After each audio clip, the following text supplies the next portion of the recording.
Bismillahirrahmanirrahim. Assalamualaikum warahmatullahi wabarakatuh. Berjumpa kembali teman-teman di channel kita ya Mas Tio KDR.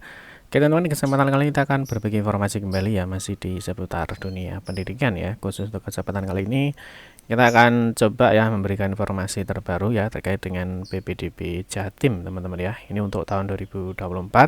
Tentunya untuk jenjang SMA ya ataupun SMK negeri ya seprovinsi Jawa Timur. Nah, di dalam hal ini nanti kita akan membahas teman-teman apa sih yang baru. Ya, mungkin teman-teman yang mengikuti di tahun 2023 ya. Nah, kemarin mungkin nanti kita akan bahas ya di tahun 2024 ini ada hal yang baru apa. Ya, tentunya di sini nanti kita akan mencoba, nah ini kita rangkum ya, ini sekitar ada 10 hal yang baru ya terkait dengan PPDB Jatim di 2024 ini. Ya, mungkin mulai dari kartu keluarga ya, ada surat keterangan domisili atau SKD, ada pembagian yunasi, nah ini yang paling baru ya. Nah, jadi kalau yang tahun kemarin yunasinya itu per kabupaten atau kota ya, sekarang ternyata yunasinya itu lebih kecil lagi ya, jadi di tingkat desa atau kelurahan. Nah, ini yang baru juga, ini ada pemenuhan pagu ya. Nah, ini yang harus teman-teman itu harus standby ya, orang tua ataupun calon peserta didik ini harus standby. Nah, terus ada model baru terkait dengan tes kesehatan. Nah, ini tes kesehatan kan khusus untuk jalur SMK ya. Terus ada model baru untuk pengambilan PIN ya. Kalau dulu pengambilan PIN itu full secara online ya. Ternyata kalau ini enggak ya. Jadi ada semi online-nya. Jadi siswa itu harus wajib melakukan verifikasi data ke sekolah. Terus di sini di jalur pendaftaran nanti kita akan cek ya, nanti apa sih yang baru di jalur afirmasi ya, di jalur pindah tugas, di jalur prestasi lomba, di jalur yunasi dan juga di prestasi nilai akademik.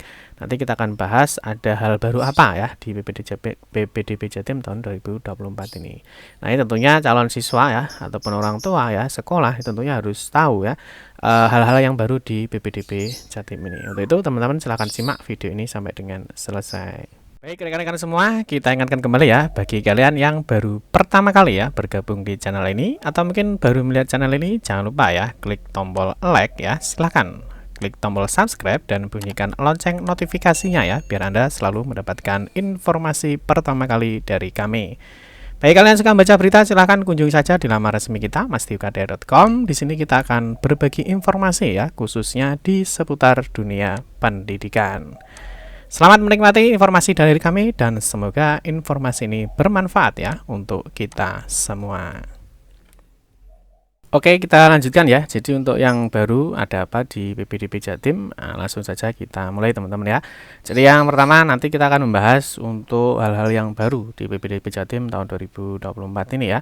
Nah, mungkin nanti ada kartu keluarga atau KK ini ternyata ada sedikit yang baru teman-teman ya. Ini terkait dengan data ya. Jadi data untuk orang tua ya atau wali itu nanti harus terdaftar di dalam kartu keluarga, artinya harus ada di daftar di kartu keluarga itu.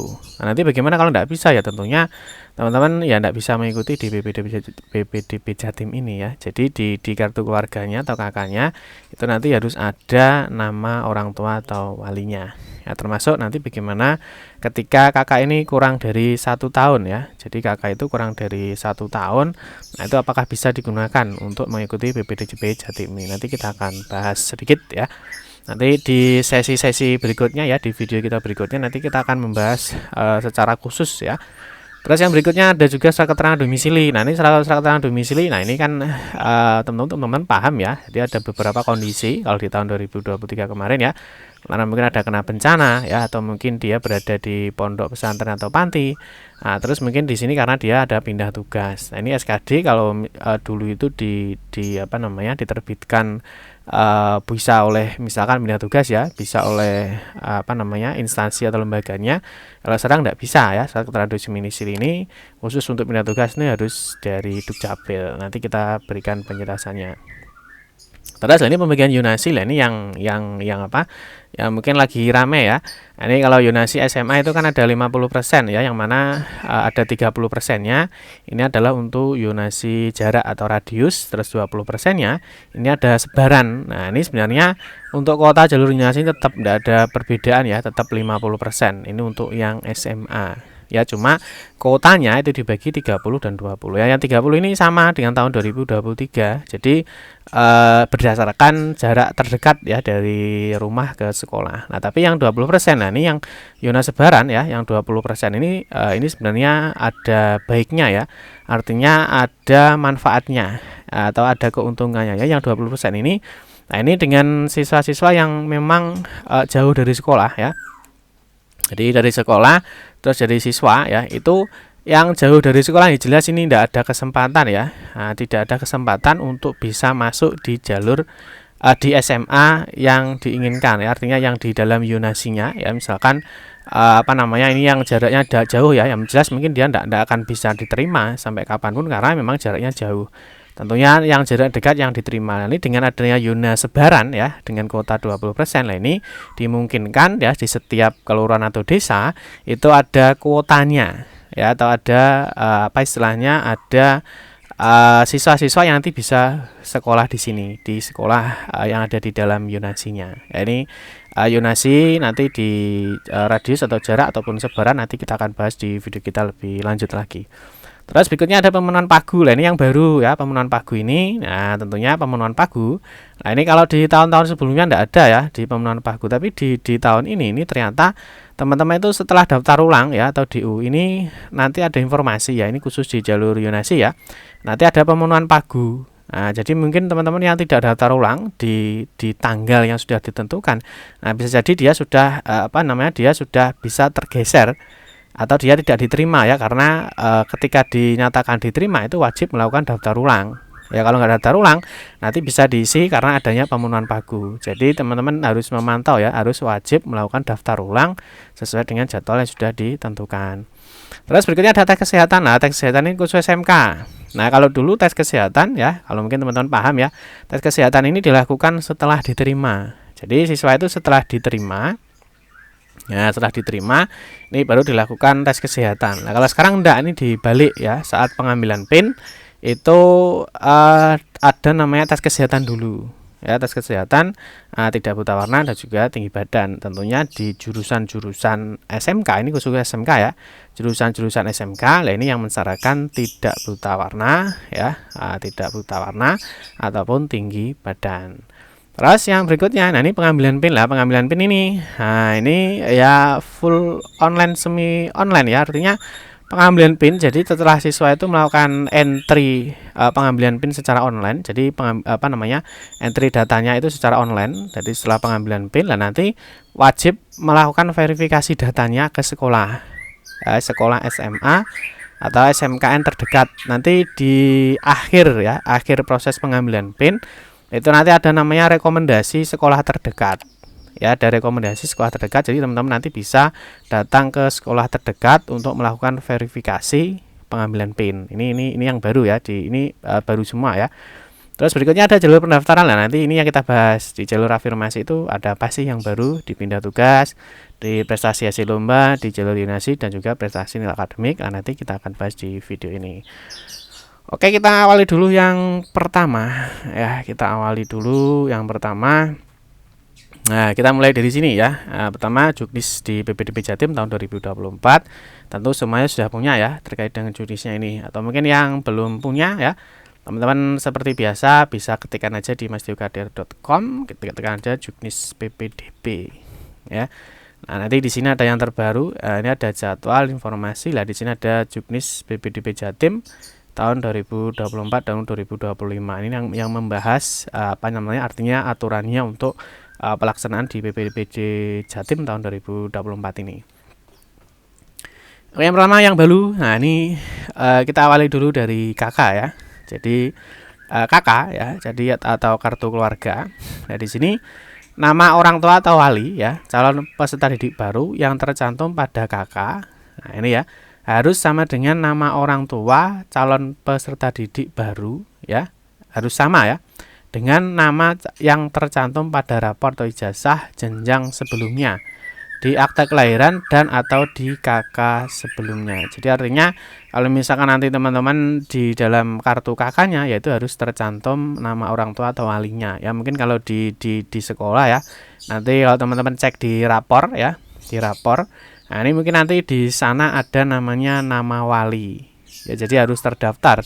Ya, selain nama orang tua ya, misalkan bapak, ibu, lah mungkin nanti siswanya itu ada walinya. Nanti walinya ini biasanya bisa dicek di rapor sekolahnya ya. Mungkin di data sekolah itu ada walinya siapa. Nah, mohon maaf misalkan orang tuanya sudah meninggal atau pengen ada hal-hal yang lain ya, maka nanti walinya ini harus tercantum ya. Harus tercantum di kakaknya ya, ataupun di sini ya, harus tercantum pada rapor ijazah atau rapor atau ijazah di jenjang sebelumnya, akta kelahiran dan atau di kakak sebelumnya. Ini yang baru. Nah, terus di sini dijelaskan juga dalam hal terdapat perbedaan nama orang tua atau wali calon peserta didik baru sebagai dimaksud pada huruf M ya. Ketika ada perbedaan, maka kakak terakhir dapat digunakan jika orang tua atau wali meninggal dunia atau bercerai sebelum tanggal penerbitan kakak terakhir yang harus dibuktikan dengan surat kematian atau surat perceraian yang diterbitkan dari instansi yang berwenang. Ini misalkan ada perubahan data kakaknya ya. Nanti kita akan bahas secara spesifik di video kita berikutnya. Terus berikutnya yang nomor 2. Nah, ini mungkin bagi peserta didik yang berada di pondok pesantren ya, atau mungkin di pantai asuhan. Nah, ini ada namanya SKD-nya. Ya, jadi ada namanya surat keterangan domisili ya, karena mereka kan melakukan mereka itu kan berada di pondok ya. Nah, ini bisa menggunakan surat keterangan domisili dari lembaga ya. Jadi ini sama ya. Jadi surat keterangan domisili dari lembaga. Nah, di sini atau surat keputusan pendirian lembaga dari instansi yang berwenang. Jadi selain surat keterangan domisili dari lembaganya ya, itu juga ditambahi dengan surat pendirian. Ya, jadi misalkan di pondok A misalkan ya, maka dia selain nanti ada SKD, juga ada surat izinnya ya, atau surat izin tentang pendirian lembaganya. Nah, terus yang baru di sini di poin G, nah surat keterangan domisili ya, surat keterangan domisili SKD-nya yang dimaksud pada huruf P ini diterbitkan paling singkat 1 tahun sebelum tanggal pendaftaran tahap 1 di PPDB tahun 2024, yaitu 10 Juni 2024.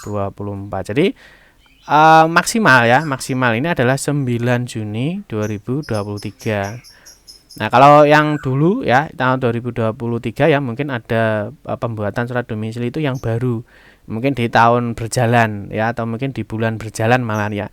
Kalau ini tidak boleh. Jadi sekarang pembuatan surat keterangan domisili itu harus maksimal ya, karena di sini adalah sebelum tanggal pendaftaran ya, paling singkat adalah 1 tahun, maka tanggal untuk pembuatan surat keterangan domisili adalah maksimal ini 9 Juni 2023. Kalau sebelumnya bagaimana ya, tidak apa-apa. Yang tidak boleh itu adalah selebihnya, jadi lebih dari 9 Juni 2023 karena 1 tahun sebelum tanggal pendaftaran, gitu ya. Terus yang berikutnya di sini di poin 3. Nah, ini yang teman-teman yang mohon maaf ya, yang penyandang disabilitas ya. Nah, ini untuk yang penyandang disabilitas. Nah, ini tentunya nanti harus dibuktikan ya. Di sini tentunya sama ya, ada asesmen awal, artinya ada surat keterangan dari dokter ya. Dokter sesuai kewenangannya ya. Terus di sini ada juga kartu penyandang disabilitas. Ini yang baru, kartu penyandang disabilitas yang dikeluarkan oleh kementerian yang menyelenggarakan urusan pemerintahan di bidang sosial. Ini nanti kalau sudah punya ini kartu ini, atau mungkin dari sini ini sudah boleh. Nah, serta surat keterangan dari kelompok sekolah asal yang menerangkan kelompok difabel siswa. Jadi dari sekolahnya, dari kepala sekolahnya memberikan surat keterangan dia itu mohon maaf difabelnya di bagian apa, gitu ya. Terus yang berikutnya, lah ini terkait dengan PIN. Ini kemarin di tahun 2000 berapa ya? 23 itu PIN-nya disabilitas ini bisa digunakan di jalur umum. Nah, kalau sekarang ini tidak bisa. Jadi untuk penyandang disabilitas ini hanya dapat mendaftar melalui jalur afirmasi penyandang disabilitas. Ini tidak bisa terbalik. Jadi yang umum tidak bisa masuk di disabilitas tidak bisa masuk di jalur umum. Ini sama. Nah, ini sudah dikuatkan lagi ya di poin N. Ini dalam hal calon peserta didik baru mendaftar melalui jalur disabilitas, artinya disabilitas ya, tidak diterima, maka calon peserta didik baru tersebut tidak dapat mendaftar di jalur selain jalur afirmasi disabilitas. Artinya nanti ada PIN ya, ada kode tersendiri. Oh, ini untuk siswa-siswa di jalur disabilitas, ini untuk di jalur umum, sehingga nanti tidak bisa dibulak-balik ya. Jadi yang umum tidak bisa masuk di disabilitas, yang di disabilitas ini tidak bisa masuk di jalur umum. Ini saat pengambilan PIN nanti sudah terdeteksi ini disabilitas atau tidak, itu ya. Terus yang berikutnya di poin keempat ya, atau pembaruan di 4. Nah, ini untuk khusus jenjang SMK. Nah, jenjang SMK itu kan ada persyaratan khusus ya, ada persyaratan khusus. Nanti kita bahas secara rinci di video kita berikutnya. Ini ada persyaratan khusus ya. Nah, itu ada melakukan tes kesehatan lah. Tes kesehatan ini wajib melakukan tes kesehatan pada saat pelaksanaan pengambilan PIN di SMK yang dituju atau SMK terdekat.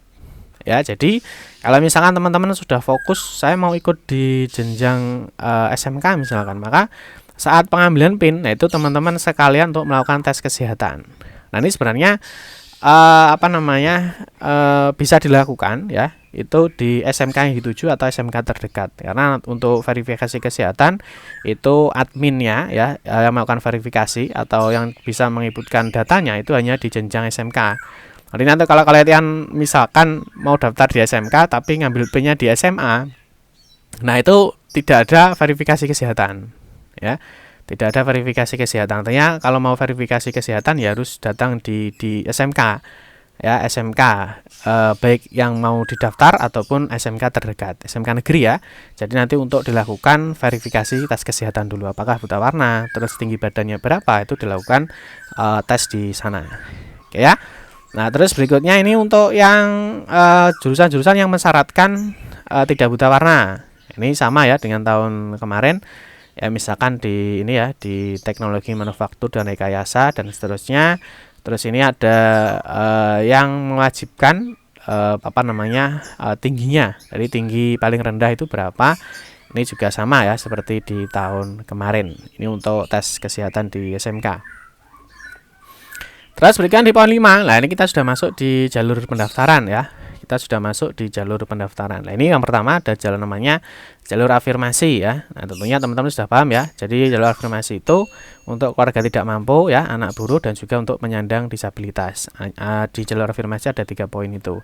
Nah, terus di sini yang sudah ramai ya atau yang paling baru. Nah, ini adalah untuk data keluarga tidak mampu ini tidak boleh menggunakan kartu Indonesia Sehat atau KIS. Ini mungkin kemarin ada juga ya KIS itu yang sebenarnya dia dapat itu dari bantuan pemerintah, artinya dia setiap bulan tidak membayar. Tapi nanti untuk jalur afirmasi ya keluarga tidak mampu tidak bisa menggunakan KIS dan juga surat keterangan tidak mampu surat keterangan tidak mampu atau SKTM. Jadi sudah nggak berlaku ya KIS atau SKTM untuk PPDB Jatim 2024 ini ya.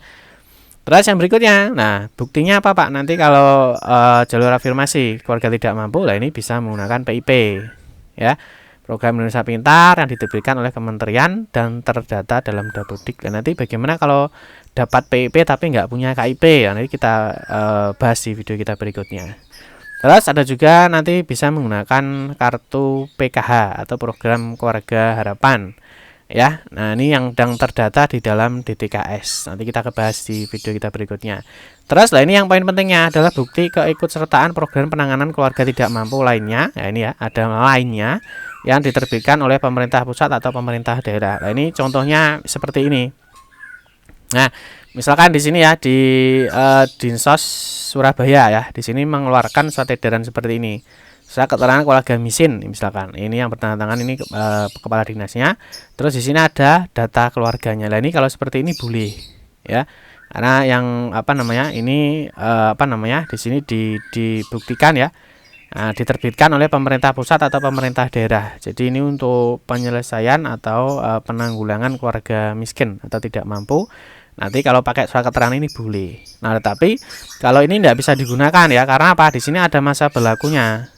Ya, nah di sini ada masa berlakunya. Nah, ini masa berlakunya adalah 1 bulan. Nah, ini kalau dibuat tanggal berapa, lah ini nanti dilihat dulu ya masa berlakunya ini ketika PPDB ini masih berlaku apa enggak. Ya, tapi intinya untuk bantuan lain ya, yang mana intinya yang diterbitkan oleh pemerintah pusat atau daerah itu bisa digunakan untuk jalur afirmasi keluarga tidak mampu. Paham ya? Terus yang berikutnya di poin 6 kita bahas di jalur perpindahan tugas orang tua atau wali. Nah, di sini ternyata sekarang untuk anak jalur tenaga kesehatan ini sudah tidak ada ya. Nah, ini mungkin karena kalau kita lihat di kondisi saat ini memang COVID-19 memang alhamdulillah sudah selesai ya, artinya sudah tidak semarak dulu ya. Nah, ini untuk jalur pindah tugas orang tua. Nah, ini hanya ada ini ya, pindah tugas orang tua dan juga guru atau tenaga kependidikan. Jadi anak guru sama pindah tugas. Jadi sudah nggak ada lagi yang namanya jalur pindah jalur tenaga kesehatan. Terus sama, jadi pinnya ya pinnya itu tetap sama ya. Jadi kalau pindah tugas menggunakan SKD ya nggak bisa untuk daftar di jalur lainnya jika tidak diterima. Terus yang baru ini untuk pindah tugas ya, ini untuk jalur pindah tugas orang tua atau wali. Surat keterangan pindah domisilinya atau SKPD-nya orang tua atau wali dan calon peserta didik yang diterbitkan oleh Dinas Dukcapil. Ini untuk pindah tugas orang tua ya. Jadi kalau kemarin untuk surat keterangan domisilinya itu bisa diterbitkan oleh lembaga di mana dia mutasi atau pindah. Kalau sekarang tidak bisa. Jadi surat keterangan pindah domisili itu harus diterbitkan oleh Dukcapil. Ini perbedaannya. Terus di poin 7, lah ini jalur prestasi hasil lomba. Lah ini yang mungkin banyak sekali ya yang ditanyakan terkait dengan jalur prestasi hasil lomba. Nah, ini yang pertama, lah ini kuota hafiz Quran. Ini golden tiketnya masih sama ya. Jadi ada 2 golden tiket.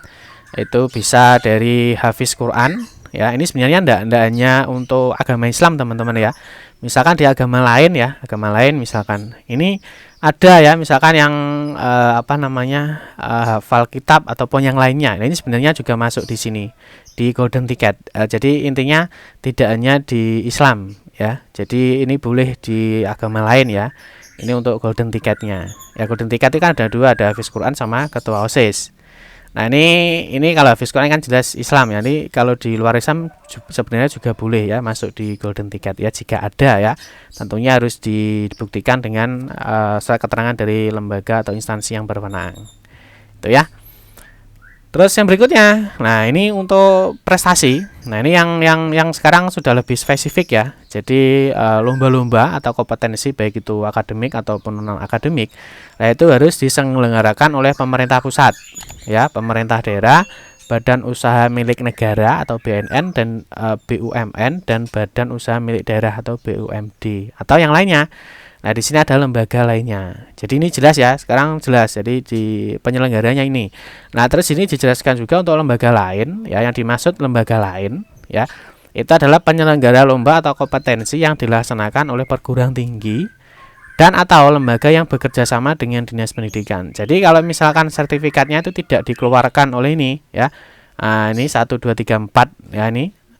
Atau mungkin lembaga lain kalau tidak bekerja sama dengan Dinas Pendidikan maka ini dianggap tidak boleh digunakan atau tidak sah. Paham ya? Ini untuk yang tanya-tanya terkait dengan jalur prestasi hasil lomba. Nah, ini yang baru lagi. Nah, yang baru kalau di tahun kemarin ya, itu semua sertifikat itu bisa diupload ya. Semua sertifikat jumlahnya berapa itu bisa diupload. Kalau sekarang tidak bisa ya. Jadi jumlah sertifikat atau piagam yang diisikan atau diunggah dalam sistem sebagai dasar seleksi ini adalah 15 sertifikat. Jadi maksimal adalah 15 sertifikat.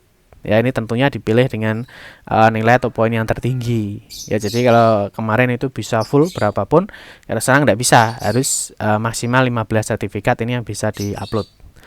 Nah, terus yang berikutnya, nanti untuk yang diupload itu adalah dokumen legalisir. Jadi pertama teman-teman punya sertifikat asli kan, ini dicetak atau difotokopi. Setelah itu dilegalisir, ya setelah dilegalisir kan dilegalisirkan itu setelah itu di-scan atau difoto asli. Jadi yang diupload itu bukan yang aslinya, tetapi yang fotokopi legalisir. Artinya ini sudah disahkan ya, sudah disahkan atau sudah diverifikasi oleh sekolah SMP atau sederajat. Jadi yang melakukan verifikasi data atau legalisir itu adalah SMP sederajat. Ya. Terus yang berikutnya di poin O. Nah, ini bukti prestasi atau penghargaan, artinya sertifikatnya itu yang bisa digunakan untuk daftar itu adalah paling singkat 6 bulan ya, dan paling lama adalah 3 tahun sebelum tanggal pendaftaran PPDB tahap 1 yaitu 10 Juni 2024. Jadi ini sekarang ada maksimalnya ya, maksimalnya sekarang jelas. Jadi paling singkat 6 bulan. Jadi 6 bulan dari Juni ya, teman-teman mungkin bisa ditarik. Yang nanti yang ikut di Mei, April, Juni ya ini tidak bisa digunakan ya, karena paling singkat adalah 6 bulan. Ya 6 bulan. Jadi 6 bulan sebelum 10 Juni. Itu ya. Terus saya berikan di poin 8, ini ada jalur yonasi. Ini seperti yang sudah kita singgung di awal tadi. Ya, yonasinya sekarang dibagi dua. Sebenarnya kuota jalur yonasi untuk SMA itu tetap ya, kuotanya tetap 50%. Jadi nggak ada pengurangan kuota. Nah, cuma yang ini ya, ini cuma dibagi dua ya. Sekarang itu ada namanya yonasi atau radius jarak terdekat. Ini sebanyak 30%. Ini sama dengan tahun 2023. Jadi diambil dari jarak terdekat dari rumah ke sekolah. Nah, sekarang ada tambahan yang namanya yonasi sebaran. Nah, yonasi sebaran ini kuotanya adalah 20%. Nah, ini tentunya di sini untuk yonasi sebaran ya, sebenarnya yonasi radius. Nah, ini kan sama ya. Jadi sebenarnya ini sama dengan tahun kemarin untuk yonasi radius atau jarak. Jadi ini diukur dengan jarak terdekat dari sekolah tujuan sampai dengan mencapai kota 30%. Nah, sedangkan yonasi sebaran, nah ini yang dimaksud yonasi sebaran itu adalah calon peserta didik baru yang berasal dari semua kelurahan atau desa di wilayah dalam yonasi dengan dibagi rata-rata sejumlah kelurahan atau desa dari wilayah dalam yonasi tersebut dengan kuota 20%. Nah, ini sebenarnya ini juga tadi sudah kita jelaskan ada keuntungannya ya. Jadi kalau memang siswa itu dia jauh ya dari sekolah yang dituju, dengan adanya yonasi sebaran ini maka di setiap daerah, di setiap kelurahan atau desa itu diberikan kuota. Ya, jadi meskipun dalam yona tapi dia jauh ya, tentunya dia ada kesempatan untuk masuk karena dia nanti ada kuotanya di sini. Ya, kuotanya di setiap daerah ya, nanti dia dapat berapa ya. Dari 20% ini kan ada per masing-masing daerah. Desanya ada berapa? Kalau misalkan 10 ya bisa jadi ini nanti dibagi per daerah itu dapat jatah berapa. Misalkan dapat 2, dapat 3, dapat 4. Nah, ini tergantung dari kelurahan atau desanya. Ini ya nanti yona sebaran, yona radius nanti kita akan bahas di video kita selanjutnya ya. Nah, terus berikutnya di jalur yonasi. Nah, ini ada namanya pemenuhan kota atau yonasi atau pagu. Nah, ini teman-teman lihat di sini ya. Yonasi ada pemenuhan kota atau pemenuhan pagu. Nah, ini diumumkan setelah pelaksanaan daftar ulang. Jadi teman-teman ini harus wajib melakukan daftar ulang sesuai dengan jadwal yang sudah ditentukan, karena kalau enggak ya bisa saja nanti teman-teman nanti akan kegeser di pemenuhan kota ini ya.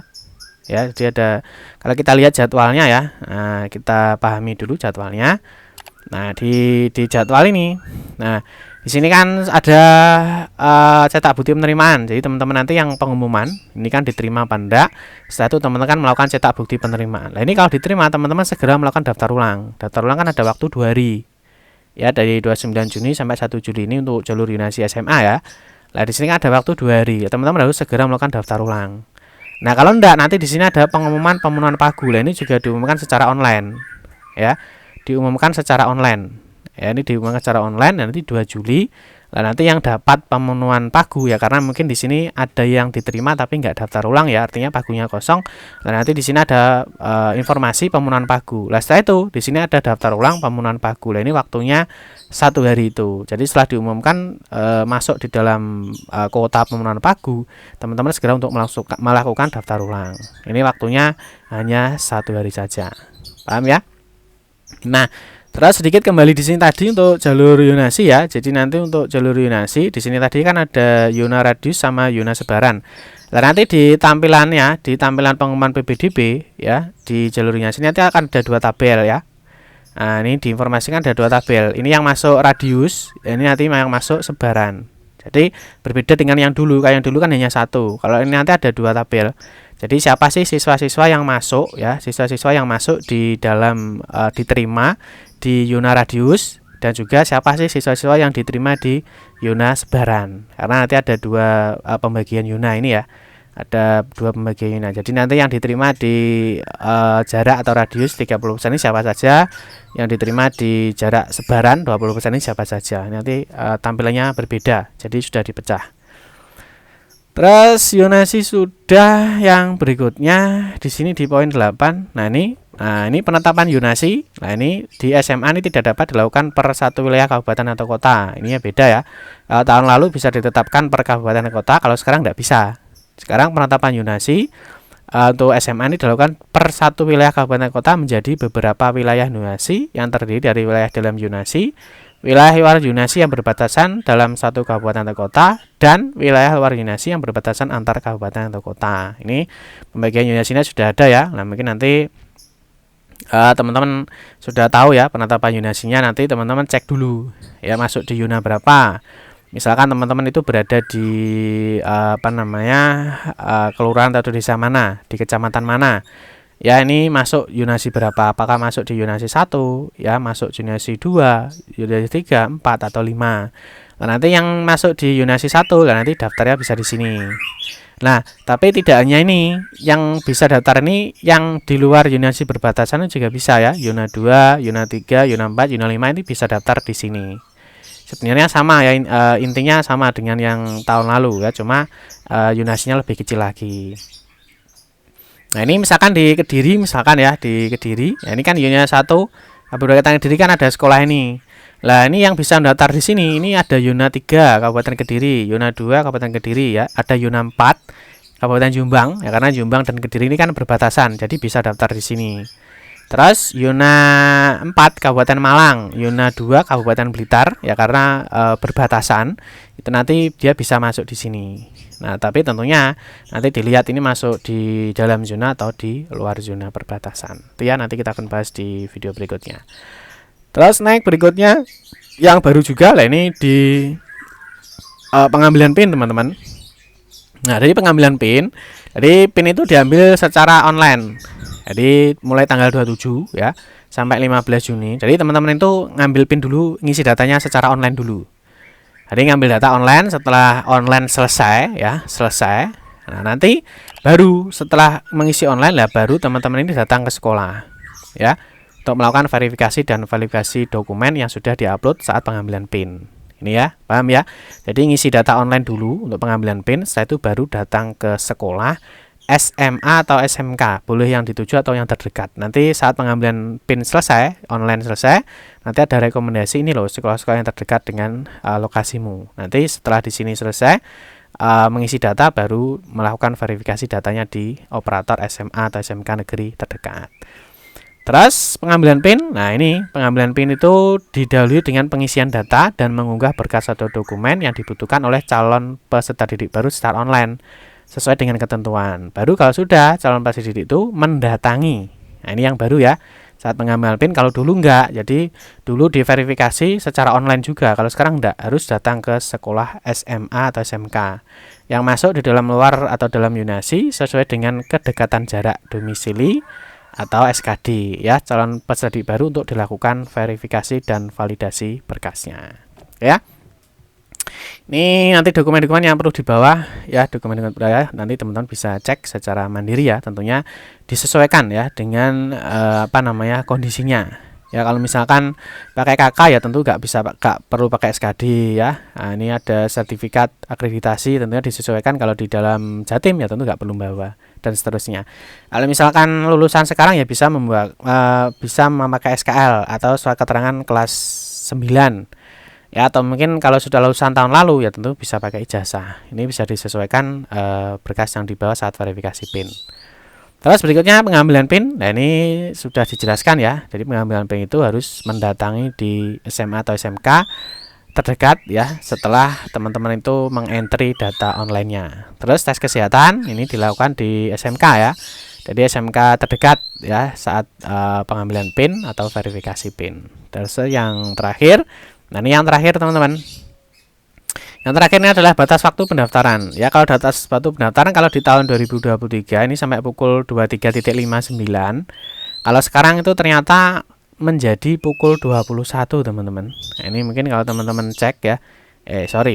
Kalau teman-teman cek di jadwal ya, mana jadwalnya? Nah, ini ya. Di 24 ini di jadwal pelaksanaan. Mana ya jadwalnya? Oke, kita cek dulu ya. Ini jadwalnya ada di mana ini? Jadwal pelaksanaan. Nah, ini ya. Nah, ini kalau di tahun lalu ya, ini untuk pendaftaran. Nah, ini kalau tahun lalu ini kan sampai jam 23.59 ya, mungkin teman-teman yang masih ingat di tahun 2023. Nah, ini jadwal pelaksanaan. Mana ini jadwalnya? Saya cek dulu ya. Nah, ini sebagai teman-teman biar tahu ya. Jadi harus hati-hati karena jadwalnya beda. Ini kalau yang di tahun 2023, nah, mana ini? Ya, ini ya. Tahun 2023. Nah, ini untuk pendaftaran ya. Nah, ini di 2023. Nah, ini sampai pukul, nah ini ditutup 23.59. Nah, tapi kalau yang sekarang di Juknis terbaru ini untuk pendaftaran ditutup sampai tanggal sampai jam 21.09. Jadi paham ya, nanti misalkan teman-teman daftar jam 10 ya enggak bisa, atau 21.0102 enggak bisa. Jadi berbeda kalau tahun lalu sampai 2359, kalau yang sekarang 21. Tuh teman-teman ya, mungkin beberapa hal terkait dengan yang baru di PPDB Jatim tahun 2024.